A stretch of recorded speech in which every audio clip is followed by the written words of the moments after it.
mid-90s, but then we're tracking some storms. I'll have the details coming up in your 5 for 6 forecast. One suspect is in custody, and we're trying to identify how many other suspects were actually involved in the shooting. 2 men opened fire with assault rifles into a crowded street of downtown Augusta. How many people were shot and how the sheriff is responding? As News Channel 6 at 11 starts right now. Live from Television Park, this is WJBF News Channel 6 at 11. Good evening, everyone. I'm Hannah Latier. Thank you so much for joining us. Coverage you can count on begins with a plane crash in Washington County. The sheriff's office says the accident took place around 7:30 p.m. on Carver Street in Tennille. The plane did not hit any homes, but the pilot did suffer from injuries and was taken to an Augusta trauma center. And we are looking further into a shooting in downtown Augusta. The sheriff's office says just after 1 this morning, shortly after First Friday events wrapped up, gunmen opened fire with assault rifles on Broad Street and 10th Streets, just outside of Soleil Restaurant. And earlier today, Sheriff Richard Roundtree held a news conference addressing the shooting. He says Richmond County will now be getting more support from Georgia State Patrol troopers. Here's the details I got from him and other community leaders. I cannot stress the magnitude of the immediate intervention of our deputies. There is no doubt that without swift and heroic efforts to neutralize a heavily armed gunman, the potential for massive loss of life was extremely great. Richmond County Sheriff Richard Roundtree says just after 1 Saturday morning, special duty deputies were working at a nightclub on Broad Street when they heard gunshots coming from the area. They say 2 men opened fire with assault rifles in the middle of the crowded sidewalk. 2 victims were shot. Deputies returned fire and struck one of the gunmen at least once. He was taken to the hospital along with the victims, who are expected to be okay. One suspect is in custody, and we're trying to identify how many other suspects were actually involved in the shooting. The sheriff says he responded immediately after hearing about the shooting and contacted the governor's office and Georgia State Patrol. And they have graciously offered any support moving forward in the summer to bolster deputy presence, trooper presence in Richmond County throughout the summer. The sheriff, along with other local leaders, stressing that downtown Augusta is a safe place. Our downtown is a safe area. However, I am extremely disappointed in the level of violence and the level of lawlessness that occurs in our downtown corridor late in the evening. I've seen the videos, I've heard the stories, I've heard the downtown business owners. It's time for us to now take action. District 1 Commissioner Jordan Johnson says plans are in the works to reduce crime in the area. We just had a meeting last week with downtown business owners and residents about downtown and their concerns, and so the communication is happening, but we need to be focused on solutions. There will be conversations held through the Augusta Commission to discuss whether or not there needs to be programs in place to help the sheriff's office, whether that means implementing curfews for minors in downtown Augusta. Whatever the case is, every option is on the table, and we're going to be having those conversations as early as Monday morning. The officers involved are on paid leave, and the case has been turned over to the GBI. The name of the suspect and a motive have not been released, but if you were a witness of the shooting or have footage of it, you're urged to contact the sheriff's office. State Representative Brian Prince represents Augusta. He's also responding tonight, saying, quote, "This was a tragic and sad incident. I'm praying for all that are involved. Augusta is better than this," end quote. And this violence had a big impact on businesses in downtown Augusta as well. Kira Goldstein has more. Saturday wasn't exactly business as usual here on Broad Street, although many people have been enjoying a peaceful Saturday afternoon. It looks very different than the chaos that was here just a few hours earlier. From broken glass to bullet holes, the damage from Friday night's incident was evident. I spoke to Gino Brantley, who's running for sheriff in Richmond County, about the dangers facing our city. He said folks need to be aware, but the city also needs to do a better job protecting its citizens. Well, I think it should be a wake-up call that we're not safe here in our city. It's not safe downtown, especially after hours of 10 o'clock till 2 o'clock. And the deputies who responded were both working on specials. And the other deputies, came later after the gunfire went off and shots were fired. So it's very important that we plan for things when we know there's going to be a large turnout of people. Many business owners in the area were upset about the violence, and Brantley had a message for them saying his vision for Augusta is one that prospers. The safety I want to ensure is to bring back a quality way of life here, where our businesses can prosper. But when we have acts of violence, senseless acts of violence like what happened yesterday, because we're short 200 plus officers and no one is there to protect the safety of, the owners and the citizens there, then we must vote for change. And so that's what I'm running on. We need a safer Augusta, and we need an Augusta that can prosper. This restaurant is one of many that were affected here on Broad Street due to the incident last night. You can see the wall boarded up behind me. This restaurant will reopen on Monday on Broad Street in Augusta. Kira Goldstein, WJBF News Channel 6. And you can find the very latest on this investigation at WJBF.com, including that entire press conference from Sheriff Richard Roundtree. It's coverage you can count on. And in Aiken County, one man is dead and no arrests have been made after an overnight shooting.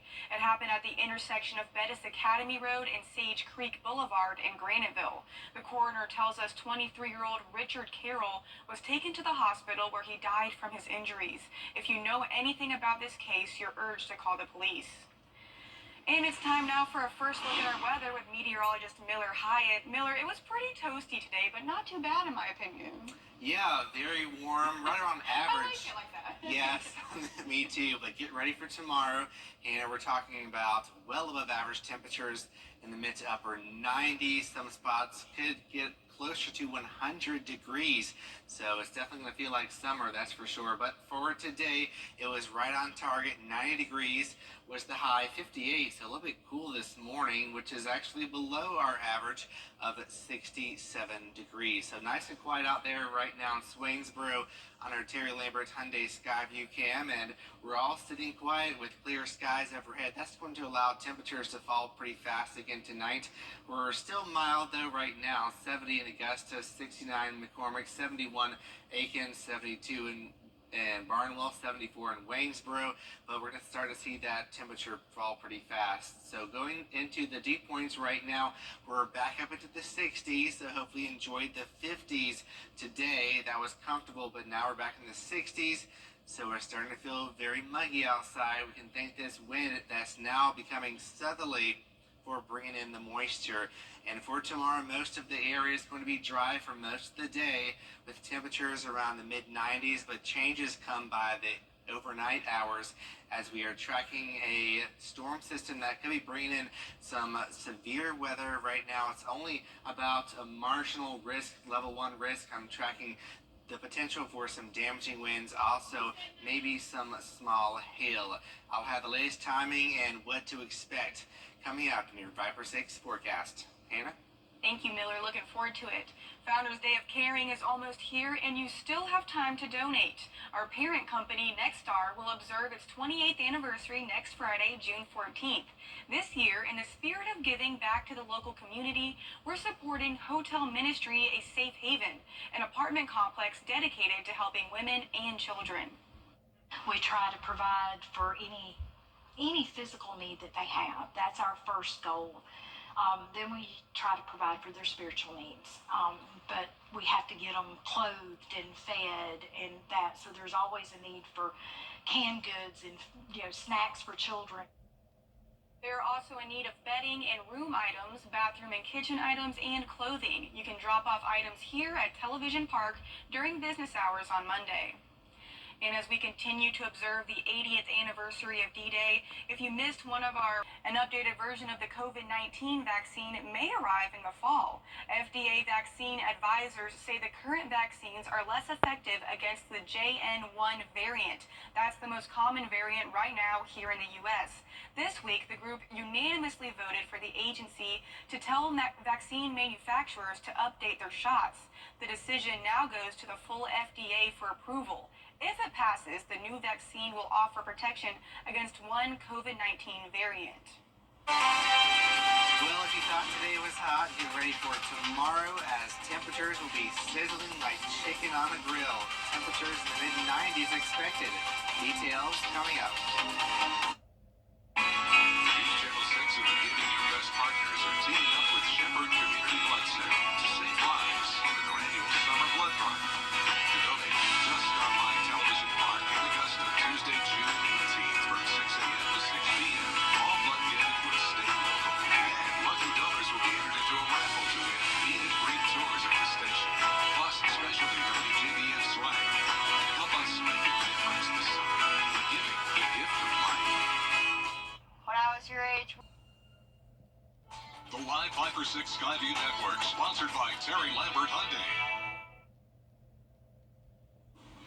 Now, your most accurate forecast with WJBF Live 5 for 6. Happy Saturday, everyone. We've got some nice weather tonight with temperatures mild at this hour right now. It's 70 degrees outside. Here's a live look at Wellstar MCG Health. Winds are calm. Dew point right now is increasing. Now it's up to 62. So it was in the 50s today, making it feel very comfy, but now we're starting to feel that mugginess in the air as we have more of a southerly wind here as high pressure is scooting towards the south. That means we have this south flow behind that high, and out ahead of this cold front, we're going to start to see some storms start to fire up going into tomorrow night. But most of the day will be dry. However, we will have that moisture start to creep in, so it's going to be more muggy. Plus, those temperatures are going to skyrocket to the mid-90s. I'm expecting heat indices closer to 100 degrees. So if you are heading outside, limit your time. Make sure to have that sunscreen on and make sure to stay hydrated because we're talking about some summer heat. So looking at our severe threats for tomorrow night with those storms, they could pack quite a punch. So high winds and large hail are in the medium category. Tornadoes not a threat. Same goes for flooding. So we'll just have to watch for that high wind threat, maybe some hail as well. So let me show you Futurecast here. Here's 6 a.m. tomorrow morning, waking up nice and clear. We're going to see some clouds increasing from our north. Notice the moisture really is going to stay towards the north. I'm expecting most of the day going to be dry. Then going into the evening time hours, watch as some storms start to arrive around 10 to 11 p.m. here across the central CSRA. Some of these could be bringing in some heavy downpours, some high winds, maybe some hail as well. So here's midnight going into Monday morning. That rain, shower, and storm chance continues, but it'll be off and on, so it's not going to be a washout. And here is around noontime Monday. Notice we have another batch of some showers and storms pushing through, and then finally drying out by the evening time hours. And then we repeat that as we go into the rest of the week here with a 20% chance of storms on Wednesday, then a 40% chance Thursday, Friday, and Saturday. So the best bet of doing any outdoor activities for the upcoming week is Tuesday, as I'm expecting a brief dry slot to appear. So temperatures will be trending cooler thanks to all the rain and clouds on Monday, 86 degrees.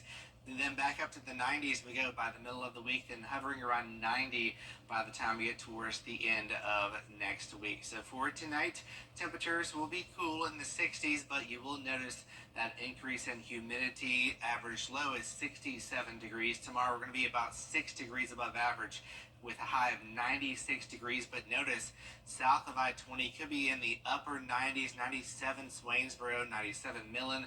Most of us will be seeing heat index values around 100 degrees, and that means what it's going to feel like on your skin as you step out the door. So we're definitely going to be talking about some summer heat. So looking at your 10-day forecast, we had that stormy chance going into Monday, and then once we go towards the end of next week, even more storms, and that lingers into Father's Day weekend. But of course, that's a while away. We'll be fine-tuning the forecast. well, thank you so much, Miller. Appreciate it. Coming up, how Israeli joint operation frees 4 hostages that were being held up. We'll check in with the Georgia Bulldogs and Clemson Tigers, both hosting Game 1 of their NCAA Baseball Super Regionals on Saturday. Sports is next. ETV, WJBF 6.2. But donuts are memorable too.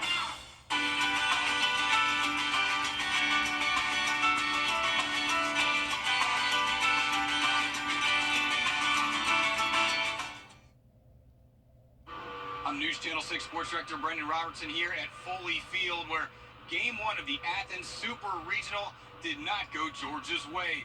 An 18-1 loss to NC State. The Wolfpack putting up 11 runs in the second inning, and the rout was on from there. 20 hits total for NC State is what the coaches and players had to say. Yeah, tip your hat to NC State. They came out, they had a big inning. We didn't do a lot of things right that inning. I don't even know how to, go about it. Bunts, this, that, and the other. But hey, here's the great thing about our game. Nothing carries over to tomorrow. Scoreboard goes back to 0-0, and we're going to come out. We're going to be ready to respond. It's good to get that first one, but obviously you got to get one more. So they're tough to get, and but obviously we played really well today, and obviously we had that one inning that got things out of kilter for them a little bit. So tomorrow will be a totally different day. Georgia's powerful offense, which was the best in the nation for much of the season, was nowhere to be found, held to just 4 hits. I mean, we led the country on offense for how long? I'm confident in our guys and putting good swings on balls. I mean, even that last inning, Trey Phelps puts the ball backside and it gets caught.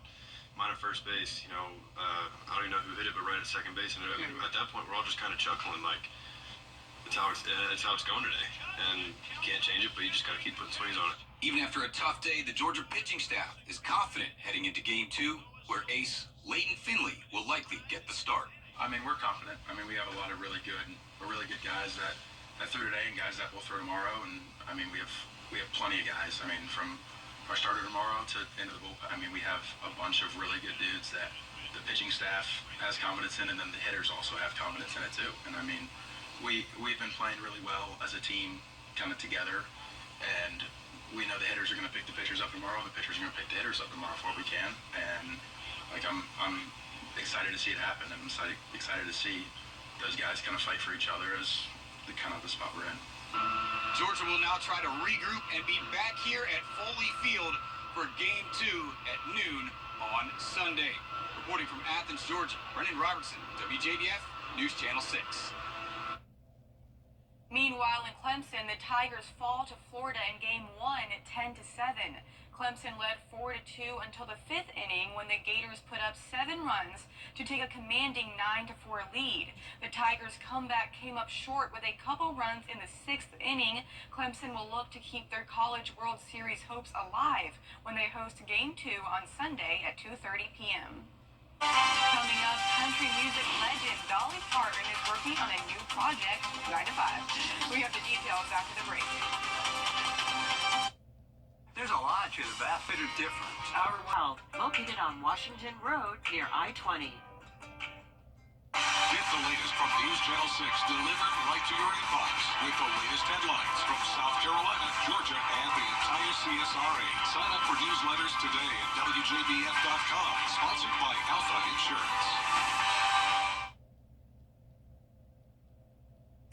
The country music legend and American treasure Dolly Parton is working on a new show called Hello, I'm Dolly. Parton is co-writing a stage story inspired by her life, and it will include some new songs as well as some of her past hits.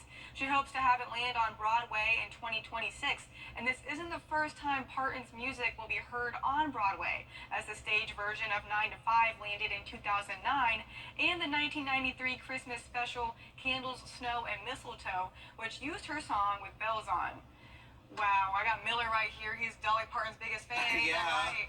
We love this song, 9 to 5, Jolene. Oh, Jolene's the best. Yeah, so if you're listening to some Dolly Parton tomorrow outside, maybe taking a run, put those ear pods in. We're looking at some hot temperatures in the upper 90s with sunshine, and storms return Sunday night into next week. So if you plan on going to Dollywood, yeah, keep that in mind. Anyways, that's our report for now. Thank you so much for watching, and be sure to join us for Good Morning Augusta. Have a great night.